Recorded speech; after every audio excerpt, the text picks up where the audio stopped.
Today we are going to discuss about the bones of the lower limb. The bones of the lower limb are a hip bone, femur, tibia, fibula, tarsals, metatarsals, and phalanges. We are going to see the hip bone. Hip bone is otherwise called the innominate bone because it doesn't have any particular name. This is a hip bone. Hip bone from two sides articulates together in the midline anteriorly, and that forms a pubic symphysis joint. On the posterior aspect, each hip bone articulates with the sacral bone, and this joint forms sacroiliac joint. The widest part of the hip bone is called the ilium. This is the ilium. Then the part which comes in the front is called pubis, and the part which is present behind is the ischium. So the main three parts of hip bone are the ilium, ischium, and pubis. Each has its own significance. All these three parts fuse together at the level of acetabulum. So acetabulum is a socket-like part to which the head of the femur articulates to form the hip joint. You can see here the three parts in three different colors. This is ilium. The part which is given in blue color is the ischium. The part which is given in pink color is the pubis. So these three joints at a Y-shaped line at the acetabula. Now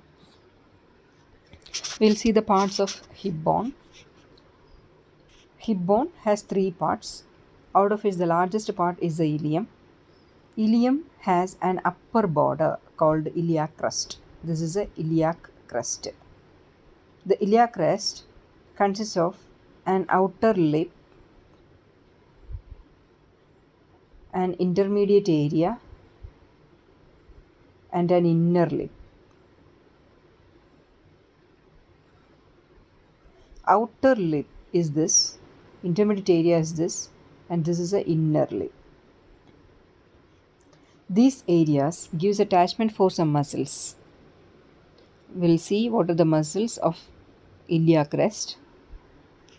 Before that, see the end of the iliac crest anteriorly consists of a tubercle like structure called anterior superior iliac spine, as well as posteriorly this iliac crest ends in another tubercle called posterior superior iliac spine. Here comes the posterior superior iliac spine, and here comes the anterior superior iliac spine. So we can say iliac crest is present between the anterior and posterior superior iliac spines. The muscles which is attached to the iliac crest are to the outer lip, external oblique abdominis muscle, intermediate area, internal oblique abdominis muscle, inner lip gives attachment for the transversus abdominis muscle. All the three muscles are abdominal muscles which is present on the anterior wall of the abdomen, external oblique, internal oblique, and transversus abdominis. The posterior part of the iliac crest gives attachment for the gluteus maximus to the outer lip and erector spinae to the inner lip. So here comes two muscles. Outer lip gives origin for the gluteus maximus, and here is the erector spinae muscle. Now we'll see the two surfaces of the ilium. Apart from having this upper border, the iliac crest, this also consists of an external surface and an internal surface. This is the external surface. In this picture also it is given the external surface of the ilium. This is the internal surface. If you are taking the individual bone, we can see this hole is the internal surface, and this is the external surface. The internal surface consists of a large depressed part. This is a depressed part present in the internal surface, which is called iliac fossa. Iliac fossa. The iliac fossa gives origin for iliacus muscle. The muscle which is present here is the iliacus muscle. Now, the posterior part of the iliac fossa consists of a roughened area. This area is a roughened part to which the sacrum articulates. To the upper part of the roughened area, sacral bone articulates, and in the lower part there is another pinna shaped structure which is rough, and this is called the auricle. This auricle shaped structure, and here is the articulation of sacrum, and that forms a sacroiliac joint. The ilial tuberosity. This pinna shaped area is called ilial tuberosity, that gives attachment for a ligament, the sacroiliac ligament. Now, if you are taking the posterior surface of the ilium, it consists of three gluteal lines. One is this, other is this, and the last one comes here. So these gluteal lines they are fine ridges. It is not that visible there. They are small ridges. It is you can identify by this. This is a posterior gluteal line. This going the anterior gluteal line, and here comes the inferior gluteal line. The gluteal lines are for the attachment of the gluteus muscles. The three main gluteus muscles are the gluteus maximus, gluteus medius, and gluteus minimus. Here, the part behind the posterior gluteal line gives attachment for gluteus maximus. Part between posterior gluteal line and anterior gluteal line gives attachment for gluteus medius. Part between anterior gluteal line and inferior gluteal line gives attachment for gluteus minimus. So, if you are writing here, this is,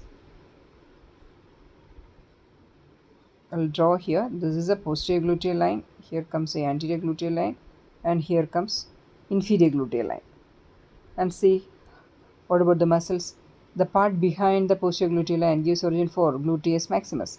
Part between posterior gluteal line and anterior gluteal line gives origin for gluteus medius. Part between anterior gluteal line and inferior gluteal line gives origin for gluteus minimus. So, three gluteus muscles are attached to the gluteal surface. So, the anterior surface is called iliac surface, posterior surface is called gluteal surface. Now, we will see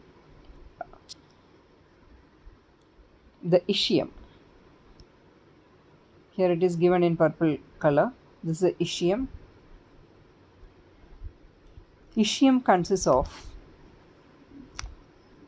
a tuberosity like area, that is a roughened area called ischial tuberosity. This is ischial tuberosity. Ischial tuberosity gives attachment for hamstring muscles, that is the muscles of the back of thigh.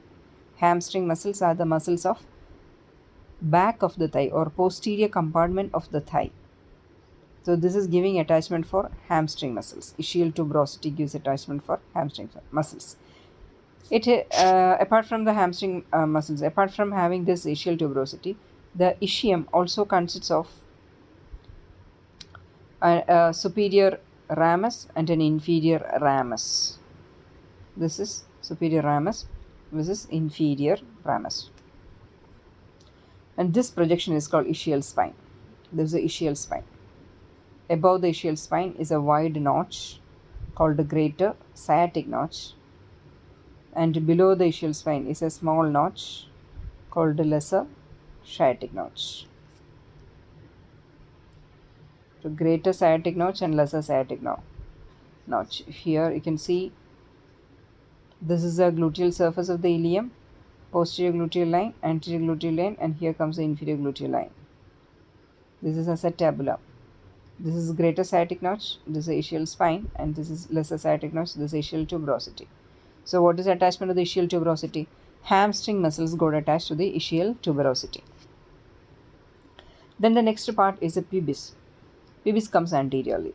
Pubis has a body, a superior ramus, and an inferior ramus. So, listen. This is ischium. The whole is ischium having superior ramus, inferior ramus, and an ischial tuberosity, then an ischial spine. But pubis consists of a body, superior ramus, inferior ramus. So the ramus of both ischium and ilium together forms a rounded foramen here, which is called the obturator foramen. When the ischial and pubic processes, the superior ramus of the ischium, superior ramus of the pubis, inferior ramus of the ischium, and inferior ramus of the pubis together encircle obturator foramen. So this pubic area gives attachment for the adductor muscles of the thigh. Adductor muscles are the muscles of the medial compartment of thigh. Hamstring muscles are muscles of the posterior compartment of thigh, while adductor muscles are present in the adductor compartment of thigh. So these are the different parts with the muscular attachments. Apart from having ilium, ischium and pubis, the other structures present here is the acetabulum, which is a horseshoe shaped structure having a depressed area here. It is filled with the fat, acetabular fat, and this is articular surface, which is horseshoe shape, that articulates with the head of the femur to form the hip joint. Now, this greater sciatic notch, lesser sciatic notch, ischial spine. These are the features of the hip bone.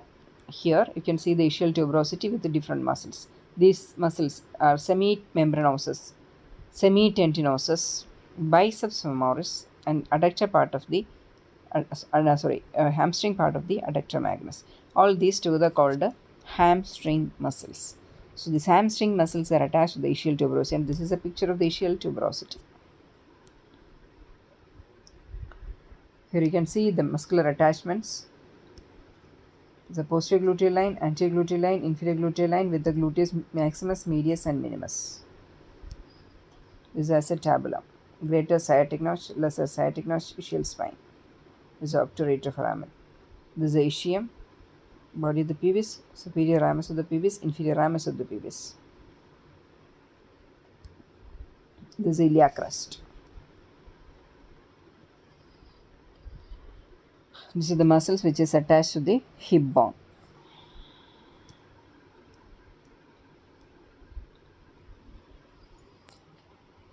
Here you can see the greater sciatic notch and this is the lesser sciatic notch.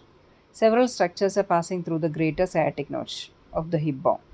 And these structures mainly the piriformis muscle, sciatic nerve. Main structures passing through greater sciatic foramina is the piriformis muscle, piriformis muscle, as well as then sciatic nerve. That is why it is called sciatic foramen, greater sciatic foramen. When other structures passing through are the inferior gluteal nerves and vessels, posterior cutaneous nerve of thigh, nerve to the quadratus femoris, nerve to the obturator internus, pudendal nerve, internal pudendal vessels. So the main structure which is passing through the greater sciatic foramina is the piriformis muscle and the sciatic nerve.